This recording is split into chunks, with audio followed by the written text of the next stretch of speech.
Hello दोस्तों, आपका हमारे YouTube चैनल मनी मास्टर में आपका स्वागत है। और आज ये हमारे चैनल का 12वां वीडियो। और इस वीडियो में मैं आपको बताने वाला हूँ 3 ऐसे शेयर्स जो आने वाले टाइम पे आपको बड़े रिटर्न दे सकते हैं। और अगर आप इनमें लंबे टाइम तक बने रहते हो तो ये बड़े रिटर्न नहीं, ये आपको मल्टीबैगर रिटर्न दे सकते हैं। तो देखा जाए तो इन 3 शेयर्स की आखिर खासियत बात क्या है, यानी कि इस वीडियो में आपको सिर्फ 3 शेयर बताने वाला हूँ। अब इन तीनों शेयर्स की क्या खास बात है जिसकी वजह से मैं वीडियो बना रहा हूँ, तो उसका रीजन है गवर्नमेंट। दरअसल गवर्नमेंट जिस भी शेयर पर या फिर जिस भी सेक्टर पर ध्यान देती है या फिर पैसा लगाती है तो उस सेक्टर में तेजी आना एक नॉर्मल सी बात है। और उस सेक्टर में हमें देखा जाए तो रिस्क भी काफी कम हो जाता है, क्योंकि सरकार खुद उस शेयर्स पर या फिर उस सेक्टर पर ध्यान दे रही है। अब आपको पता ही होगा कि जब लॉकडाउन लगा था तो लॉकडाउन के बाद सरकार ने इलेक्ट्रॉनिक व्हीकल को बहुत ज्यादा बढ़ावा दिया था। तो उसके बाद इलेक्ट्रिक व्हीकल से रिलेटेड जितने भी शेयर्स थे सब में हमें तेजी देखने को मिली, तकरीबन सब में। अब चाहे लार्ज कैप हो, मिड कैप हो या स्मॉल कैप हो या फिर पेनी स्टॉक हो, सब में हमें तेजी देखने को मिली। अब गवर्नमेंट हमेशा से किसी न किसी सेक्टर पर ध्यान देती है। अब जो एक सेक्टर में आज आपको बताने वाला हूं उस सेक्टर का नाम है रेलवे सेक्टर। अब रेलवे के जो शेयर्स हैं उनमें सरकार बहुत ज्यादा ध्यान दे रही है। अब देखा जाए तो 2023 जो वर्तमान में चल रहा है इस रेलवे शेयर्स के लिए बहुत अच्छा रहा है। इससे पहले यानी कि 2022 में जिन्होंने भी इन शेयर्स में इन्वेस्ट कर लिया होगा रेलवे के शेयर में, उन्हें तो बहुत अच्छे रिटर्न मिल रहे हैं। अब ये तेजी थोड़ी थम चुकी है। सरकार ने इनमें रेलवे से रिलेटेड काफी सारे अनाउंसमेंट किए थे और काफी सारे इनको ऑर्डर भी दिए थे, जिसकी वजह से इनमें हमें तेजी देखने को मिली थी। अब वो थोड़ा सिलसिला थम गया है तो उसकी वजह से शेयर भी थोड़े रुक सा गए हैं और कुछ में थोड़ी बहुत गिरावट भी हमें देखने को मिल रही है। लेकिन अब आने वाले टाइम पे ये तेजी फिर से कंटिन्यू होगी, यानी कि थोड़ा टाइम लगेगा लेकिन होगी जरूर। अब उसका रीजन ये है कि सरकार ने जो भी अनाउंसमेंट किया था, फिर इनको जो भी ऑर्डर दिए थे वो आने वाले टाइम पे पूरे जरूर होंगे। अब मान ली किसी कंपनी को कोई ऑर्डर मिला तो पूरा भी तो करेगी ना। साल 2 साल के अंदर वो ऑर्डर पूरा होगा और उसके बाद क्या होगा, ऑर्डर पूरा होने के बाद इनको पूरा पैसा मिलेगा और वो पैसा इन्हें क्वार्टर रिजल्ट में दिखाना पड़ेगा, यानी कि इनका प्रॉफिट दिखाएंगे और उन क्वार्टर रिजल्ट के दम पे इनमें फिर से हमें एक तेजी देखने को मिलेगी। अब रेलवे एक ऐसा सेक्टर है जिसमें तेजी तो बिल्कुल भी नहीं थमने वाली है, आप भी जानते हो। रेलवे कभी भी बंद नहीं होगा। देखा जाए तो रेलवे के शेयर एक तरह से देखा जाए तो मोनोपोली, इस सेक्टर को मैं मोनोपोली सेक्टर बोलता हूं, जिसमें हर कंपनी एंट्री नहीं ले सकती। यानी कि कोई ऐसा नहीं है कि इसमें बहुत सारी कंपनी आती जा रही है, इसमें कुछ फिक्स कंपनियां जो काम करती है। अब रेलवे सेक्टर से रिलेटेड वैसे तो बहुत सारे शेयर्स हैं और मैं 2023 में तेजी भी देखने को मिली, पर आज मैं आपको इस वीडियो में से 3 शेयर्स बताऊंगा और इन 3 शेयर्स में से आप इनकी रिसर्च भी करिए और इनमें आप चाहे तो इन्वेस्ट भी कर सकते हो। अगर आप इनमें लंबे टाइम तक बने रहते हो तो मैं गारंटी ले सकता हूं कि आने वाले टाइम पे आपको बड़े रिटर्न जरूर मिल जाएंगे। तो अब हम ये वीडियो शुरू कर देते हैं। तो हमारी पहली कंपनी है IRCTC। IRCTC देखा जाए तो सीधे सीधे रेलवे से जुड़ी हुई कंपनी है और यह एक सरकारी कंपनी भी है। यह 3 सेक्टर में पैसा कमाती है। पहला है टिकटिंग, यानी कि टिकट काटने का काम करती है। उसके अलावा केटरिंग, आपको पता ही है रेलवे में जो केटरिंग का बिजनेस है। उसके अलावा ये टूरिज्म से रिलेटेड भी काम करती है। इनमें ये पैसा कमाती है और मुझे लगता है कि आने वाले टाइम पे ये शेयर बहुत ऊपर जाने को देखने को मिल सकता है आपको। ये शेयर मेरे खुद के पास भी है, आप देख सकते हो इस वक्त मुझे 73% की रिटर्न मिल रहा है। लेकिन हालांकि एक टाइम की बात है, 2 साल पहले तकरीबन, तब इसमें हमें और भी ज़्यादा रिटर्न मिल रहे थे, तकरीबन 130% तक भी इसमें हमें रिटर्न मिल रहे थे।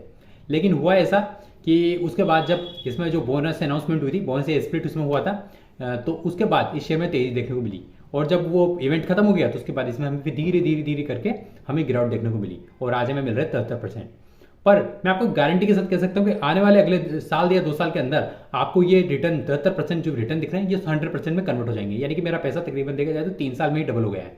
अब 3 साल में पैसा डबल हो जाना कोई छोटी मोटी बात नहीं है। मैं आपको पहले बताता हूँ, आप FD करके देखिए, आप दूसरे कोई इन्वेस्टमेंट देखिए, उनमें भी आपका 3 साल में पैसा डबल नहीं होता है। तो यहाँ मेरा आराम से हो जाएगा। तो इसके अलावा देखा जाए तो IRCTC मेरे हिसाब से आप प्रीफर कर सकते हो लॉन्ग टर्म के हिसाब से। लेकिन हाँ, एक बात मैं आपको बताता हूँ, मैं ये वीडियो शॉर्ट टर्म वालों के लिए बिल्कुल नहीं बना रहा हूँ, ये वीडियो लॉन्ग टर्म वालों के लिए। आपको इसमें 10 साल, 15 साल, 20 साल, जितने भी साल, अगर जितने लंबे टाइम के लिए आप रुक सकते हो। क्योंकि देखा जाए तो एक मोनोपोली शेयर है। अब ऐसा नहीं कि इन फ्यूचर जैसे मान लो आपको कि 10 साल या 15 साल बाद रेलवे बंद हो जाएगा, ऐसा होगा भी नहीं। आप भी जानते हो कि पूरा देखा जाए तो रेल नेटवर्क एक ऐसी चीज है जो हर देश में होता है और वो कभी बंद नहीं होगा, क्योंकि उसके बिना अगर वो रुक गया तो देखा जाए तो पूरा आवागमन और ट्रांसपोर्ट बिजनेस पूरा खत्म हो जाएगा, रेलवे का अगर खत्म हो जाए तो इस हिसाब से इसका फ्यूचर बिल्कुल ब्राइट है। तो आप इसकी बात की चिंता मत करिए। अब रही बात इसके फंडामेंटल की, तो वो बहुत अच्छे हैं, आप खुद भी चेक कर सकते हो, इसके रिजल्ट आप देख सकते हो। ये कंपनी प्रॉफिट कमाती हुई कंपनी, यानी कि कंपनी अच्छे रिटर्न जनरेट कर रही है। अब इसके अलावा दूसरे शेयर की हम बात कर लेते हैं, तो वो शेयर है RVNL। अब रेल विकास निगम लिमिटेड। अब रेलवे में जितने भी मैन्युफैक्चरिंग के काम होते हैं, यानी कि देखा जाए तो इंफ्रास्ट्रक्चर से रिलेटेड काम होते हैं, वो RVNL करती है। अब आपको पता होगा कि कुछ पिछले 2023 के अंदर कितने सारे अनाउंसमेंट हुई है, तो उनमें RVNL को काफी सारे ऑर्डर मिले, काफी सारे। अगर आप कहेंगे तो मैं इसके बारे में एक वीडियो स्पेशल बना दूंगा जिसमें आपको पूरे ऑर्डर में आपको बता दूंगा कि कब कब इसको कैसा कैसा ऑर्डर मिला है आरवीएनएल को। अब आप खुद देखिए, उसी की वजह से इसमें हमें काफी अच्छी तेजी देखने को मिली। 2023 में आप इसके रिटर्न देखिएगा, बहुत अच्छे रिटर्न है। ये शेयर मेरे खुद के पास भी है, तकरीबन आप देख सकते हो स्क्रीन पे मैं दिखा रहा हूँ आपको, ये मेरे आरवीएनएल के शेयर है इस वक्त। अब मुझे लगता है कि आने वाले टाइम पे इसमें हमें और भी तेजी देखने को मिल सकती है। अब ऐसा क्यों मैं कह रहा हूँ, देखिए इसको जितने भी ऑर्डर मिले हैं वो कभी ना कभी तो पूरे होंगे, साल 2 साल 3 साल के अंदर वो ऑर्डर पूरे हो जाएंगे, तब होंगे तो इसको पूरा पैसा मिल जाएगा। और उसके बाद जो आने वाले इसके रिजल्ट होंगे आरवीएनएल के, उनमें हमें काफी अच्छे इसके प्रॉफिट देखने को मिलेंगे इसी के आधार पर। अब देखा जाए तो जब रेलवे सेक्टर चल रहा है तो देखा जाए तो इसमें काम कभी बंद होगा ही नहीं, कभी ना कभी कुछ ना कुछ काम इसमें चलता रहेगा और आरवीएनएल को हमेशा कुछ ना कुछ ऑर्डर मिलते रहेंगे और उसके दम पे शेयर हमेशा भागेगा। और देखा जाए तो इसकी सबसे अच्छी बात यह है कि इसका प्राइस काफी छोटा है इस वक्त, देख काफी अच्छा प्राइस छोटा है, तो इसमें आप इन्वेस्ट कर सकते हो। इसमें हमारा ज्यादा पैसा भी इन्वेस्ट नहीं होगा, पर हाँ इसकी भी मैं बता देता हूँ, इसमें भी आपको लॉन्ग टर्म तो टिकना पड़ेगा। साल 2 साल की बात मैं नहीं कर रहा हूँ, मैं यहाँ कर रहा हूँ 10 साल से ऊपर की बात। अगर आप 10 साल भी इसमें रुक गए तो आपके इसमें बहुत अच्छे रिटर्न हो सकता है, आपका पैसा 10 गुना भी हो जाए 10 साल के अंदर। ये हर साल आपका पैसा डबल कर सकती है अगर आज आप इन्वेस्ट करते हो तो। लेकिन मैं आपको डायरेक्ट बिल्कुल नहीं कह रहा हूँ कि डायरेक्ट इन्वेस्ट कर दो, पहले अपना खुद का भी दिमाग लगाना, थोड़ी खुद की भी रिसर्च करना, उसके बाद ही इसमें इन्वेस्ट करने की सोचना। तो आरवीएनएल आप समझ गए होंगे, आईआरसीटीसी हो गया, आरवीएनएल हो गया। अब जो तीसरा शेयर है वो है आईआरएफसी। अब आईआरएफसी का मैंने आपको क्यों जिक्र कर रहा हूँ, ये भी रेलवे से ही जुड़ी हुई कंपनी है। हालांकि ये देखा जाए तो न रेलवे में कोई चीज बनाती है न टिकटिंग, इससे किसी ऐसा कोई काम नहीं करती, ये रेलवे को फाइनेंस करने का काम करती है।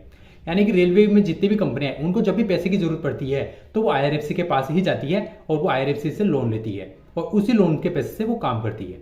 अब जैसे मैं आपको बताता हूँ, एक तरह से आप कह सकते हो जैसे भी आरवीएनएल कंपनी है, इसको इतने सारे ऑर्डर मिले हैं तो इसको जरूरत होगी पैसों की, काम करने के लिए पैसा चाहिए होगा, तो ये पैसा उठाएगी आईआरएफसी कंपनी से। अब आईआरएफसी कंपनी को ये पैसा उठाएगी, जाहिर सी बात ही है वो सरकारी कंपनी है, देखा जाए तो आरवीएनएल भी सरकारी कंपनी है, तो वो इनका पैसा कभी डूबता नहीं है। आईआरएफसी की सबसे अच्छी बात है इनका पैसा कभी नहीं डूबता है, इन्होंने जिसको भी लोन दिया है 100% इनको वापस मिलता है, यानी अभी तक इनका जीरो डिफॉल्ट रेट है, बिल्कुल जीरो। तो देखा जाए तो ये पैसा इनको प्रॉफिट के तौर पर मिल जाएगा बाद में, यानी कि इनको इसमें जो ब्याज भी मिलेगा उसके आधार पर हमें इसके रिटर्न जनरेट होते हुए देखने को मिलेंगे आने वाले टाइम पे। इनके जो रिजल्ट आएंगे उनमें हमें काफी अच्छे प्रॉफिट दिखेंगे तो ऑटोमेटिक ये शेयर रिटर्न जनरेट करेगा। और देखा जाए तो अभी भी इसका प्राइस मुझे सही लगता है, मेरे हिसाब से इसका प्राइस सही है, 100 रुपए के नीचे प्राइस है। और मैंने एक वीडियो बनाया था उसमें आपको 100 रुपए के नीचे जो शेयर बताए थे उनमें मैंने आईआरएफसी के बारे में आपको पहले भी बता चुका हूं। तो मुझे लगता है ये तीनों शेयर आईआरसीटीसी, आरवीएनएल और आईआरएफसी, ये तीनों आने वाले टाइम पे आपको बड़े रिटर्न जनरेट करते हुए देखने को मिल सकते हैं। अब तीनों के फंडामेंटल भी बोल देता हूं, तीनों के फंडामेंटल बहुत अच्छे हैं, चिंता करने की कोई जरूरत नहीं है। तीनों का प्रॉफिट कमाती हुई कंपनियां हैं और इस बात के बहुत कम चांस है कि ये आने वाले टाइम पे कंपनियां बंद हो। मुझे तो बिल्कुल भी नहीं लगता कि ये बंद होगी, क्योंकि जब तक सरकार का सपोर्ट है तब तक तो ये तीनों कंपनियां आराम से चलेगी। हाँ, इनके थोड़े नेगेटिव पॉइंट हो सकते हैं, मैं आपको वो भी थोड़ा बहुत बता देता हूँ। आईआरएफसी का नेगेटिव पॉइंट है कि इनका ओएफएस आने वाला है, यानी कि साल भर के अंदर इनका ओएफएस आ जाएगा जिसके अंदर सरकार कुछ अपने शेयर्स बेचेगी, तो उस वक्त इसमें थोड़ी गिरावट देखने को मिल सकती है, ये आपको मैं पहले बता देता हूँ। इसके अलावा आईआरसीटीसी का भी एक थोड़ा डिसएडवांटेज है कि ये सरकारी कंपनी होने की वजह से सरकार इसमें कुछ ना कुछ गड़बड़ करती रहती है हर बार। जैसे बीच में इन्होंने कोशिश करी थी कि जिसमें टिकटिंग होता है, जो रेलवे जो टिकट काटती है उसमें अपना कुछ शेयर मतलब कुछ प्रॉफिट लेना चाहती थी सरकार डायरेक्टली, उसके बाद इसमें हमें अच्छी खासी गिरावट देखने को मिली थी आईआरसीटीसी में, और इसी गिरावट को देखते हुए सरकार को फैसला वापस लेना पड़ा। ये इसका एक नेगेटिव पॉइंट है। हालांकि इस फैसला वापस ले लिया, पर हो सकता है सरकार का दिमाग है, कभी भी कुछ भी हो सकता है, कुछ अलग टाइप का फैसला ला दे। पर हाँ, फिर भी देखा जाए तो मुझे लगता है कि तीनों शेयर अच्छे हैं, इनमें कोई छोटी मोटी गड़बड़ तो देखिए हर शेयर में हो सकती है, चाहे वो सरकारी कंपनी हो प्राइवेट कंपनी हो, कोई फर्क नहीं पड़ता है। पर हम जानते हैं शेयर मार्केट में रिस्क हमेशा इंक्लूड रहता है, और इन शेयर्स के साथ भी थोड़ा थोड़ा रिस्क तो है, और थोड़ी बहुत ये मोनोपोली कंपनियां भी है, कुछ एडवांटेज है तो कुछ डिसएडवांटेज है। और इस हिसाब से मेरे हिसाब से आप चाहे तो इन तीनों शेयर्स को अपने रडार पर रखिए, तीनों की रिसर्च करते रहिए।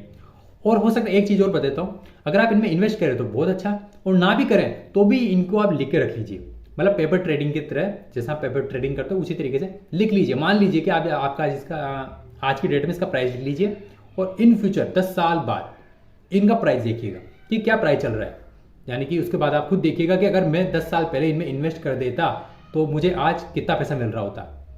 तो आप ये चीज जरूर करिए, भले इन्वेस्ट करो ना करो उससे मतलब नहीं है, पर जब इस तरह की चीजें करते हैं तो हमें कुछ सीखने को मिलता है। क्योंकि ऐसा मैं बहुत सारे शेयर्स के साथ करता हूँ जिनमें मैं इन्वेस्ट नहीं करता, हालांकि मुझे मेरे दिमाग में होते हैं अच्छे शेयर्स हैं, पर मैं उनमें इन्वेस्ट नहीं करता हूँ, या तो कुछ फंड की कमी होती है जिसकी वजह से इन्वेस्ट नहीं कर पाते हैं, पर मैं उनको लिख लेता हूँ। जिसकी वजह से होता है कि मुझे ये पता रहता है कि हाँ मैंने ये बिल्कुल सही शेयर चुना था, यानी कि मेरा दिमाग बिल्कुल सही था, मेरी रिसर्च सही थी, जिसकी वजह से ये शेयर में तेजी देखने को मिली, यानी कि मैं बिल्कुल भी गलत नहीं था, और ये मेरे कॉन्फिडेंस को बढ़ाता है। तो इस तरह का भी आप काम कर सकते हो, पर हाँ इनकी रिसर्च जरूर करना, और बिना रिसर्च किए डायरेक्ट इन्वेस्टमेंट मत करना, क्योंकि मैं तो आपको हमेशा कुछ ना कुछ शेयर सजेस्ट करता रहूंगा। मैं वही शेयर्स आपको बताता हूँ जिनमें मैं खुद भी इन्वेस्ट करना पसंद करता हूँ। देखिए मैंने आपको तीनों शेयर बता दिए, मेरे पास तीनों शेयर्स हैं। आप खुद भी रिसर्च करिए, हो सके तो अगर आपका कोई फाइनेंशियल एडवाइजर हो तो उससे भी आप बात कर लीजिए। ये बहुत जरूरी होता है, क्योंकि शेयर मार्केट में रिस्क हमेशा इंक्लूड रहता है, पैसा यहाँ डूब सकता है इसकी वजह से। तो आप पहले रिसर्च करना, उसके बाद ही इन्वेस्ट करना। तो ये 3 शेयर्स थे, तो इन 3 शेयर्स के बारे में आप रिसर्च कर लीजिएगा। और आज साथ में आप ये हमें कमेंट में ये बताइएगा कि हमारे वीडियो आपको आज कैसा लगा, क्योंकि हम लगातार अब इंप्रूवमेंट करने की कोशिश कर रहे हैं, नई से नई वीडियो आपके लिए बनाने की कोशिश कर रहे हैं कि इन आपको फायदा हो और आपका अच्छा पोर्टफोलियो जनरेट हो।